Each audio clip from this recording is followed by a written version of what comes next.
পর্ব ১৭৫ আমাদের সহজাত প্রবৃত্তি।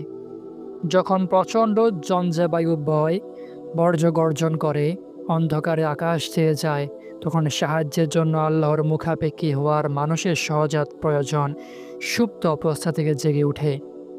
তখন এর নিকটে ঝঞ্ঝাক্ষুব্ধ বায়ু আসে, তাদের নিকট সব দিক থেকে ঢেউ আসে।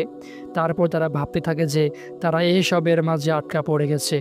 তখন তারা আল্লাহকে তার আনুগত্য একনিষ্ঠ হয়ে আহ্বান করে। তাছাড়া মুসলমানেরা সুখে দুঃখে সর্বাবস্থায় তাদের প্রভুকে আহ্বান করে। যদি সেই ইউনুস নবী আল্লাহর পবিত্রতা ও মহিমা ঘোষণা না করত, তবে তাকে কিয়ামতের দিন পর্যন্ত মাছের পেটে থাকতে হতো।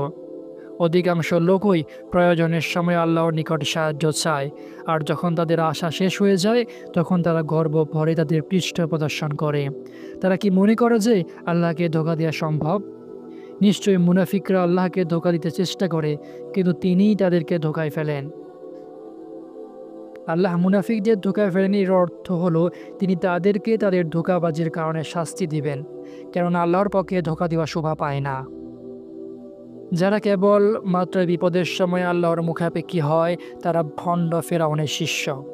ফিরাউন যখন সময় পার হয়ে যাবার পর ঈমান এনেছিল, তখন তাকে বলা হয়েছিল, এখন তুমি ঈমান আনছো, অথচ তুমি পূর্বে অবাধ্যতা করেছো এবং তুমি ফাসাদকারী ছিলে।